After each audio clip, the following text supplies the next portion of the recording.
Here we go. All right, the next autoimmune condition that we're going to talk about is this one. Anybody want to take a shot at how you pronounce this? You want to say, Sjögren's, but it's actually Sjögren's, kind of like Sjögruns, Sjögren's. This condition doesn't exactly appear all by itself. It often comes with another autoimmune disorder, particularly with rheumatoid arthritis, which you guys are going to learn next semester. And the other autoimmune disorder that you commonly will see this syndrome with is fibromyalgia. So if a patient has fibromyalgia, they may also have developed Sjögren syndrome. So what is Sjögren syndrome? It sounds odd, so what is it? What it is that a patient will have a triad of problems regarding the mucus production in certain areas. The lacrimal glands won't produce tears. The person won't have spit in their mouth and nasal drainage in their nose, so they're going to have a really dry nose and they're going to have a really dry mouth. And the vaginal cells won't create enough mucus to lubricate the vagina, so they're going to have vaginal dryness. And yes, the symptom associated with having dry mucous membranes would be difficulty swallowing.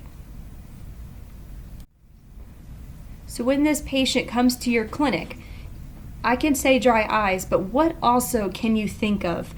Well, if your eyes are dry, you're probably not going to be able to blink, or it's going to be painful to blink.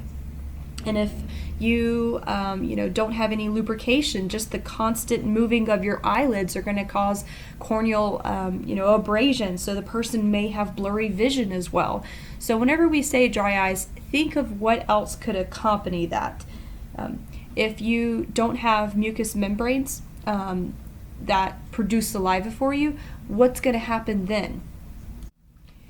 Well, one of the protective enzymes that are in saliva help prevent tooth decay. If you have a super dry mouth, you're probably going to get xerostoma, which is dry mouth, but you're probably going to get ulcerations in your mouth, some tooth decay. So whenever you're looking in somebody's mouth and you notice this, question, is this because they can't produce enough saliva?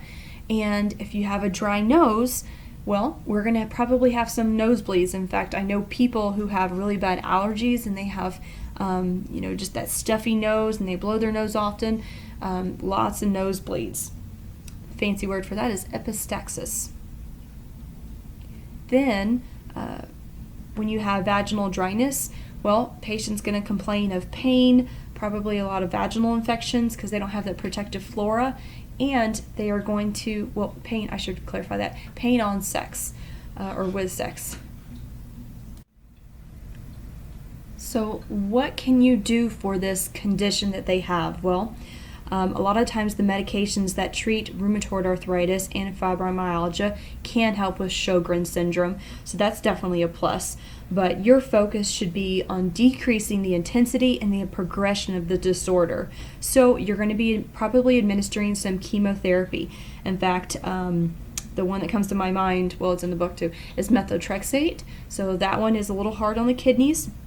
However, it can definitely help suppressing the immune system, and as well as cyclophosphamide, Cytoxan. That's one that we discussed during our lecture on, for cancer. Anytime you give Cytoxan, you got to watch for that hemorrhagic cystitis, because that's one of the really bad side effects. So these people, who are on these low-dose chemotherapy drugs need to make sure they keep their fluid intake to flush these drugs, through their system, so it doesn't harm the kidneys and it, doesn't allow for hemorrhagic cystitis to set in. Also, we're looking at some corticosteroids. You can actually give them, IV, or you can give them through a pill. In fact, for lupus patients, we typically give them that Plaquenil, that hydroxychloroquine. Well, we can give it to patients with Sjögren syndrome. That will actually help them as well. Some over-the-counter stuff, eye drops, Lots of eye drops. Keep them coming. In fact, there is a drug to help produce more eye drops, more tears, I should say, is Restasis. You've seen commercials for that one as well. So Restasis is something that you would probably see prescribed for somebody with Sjögren's. Artificial saliva, that is always a plus. Vaginal lubricants, and then provide fluids with meals, because it is difficulty swallowing without saliva. In fact, if you ever run a marathon and then try to eat something, it's very challenging unless you can moisten your mouth. You wouldn't exactly be lubricating after a marathon, would you?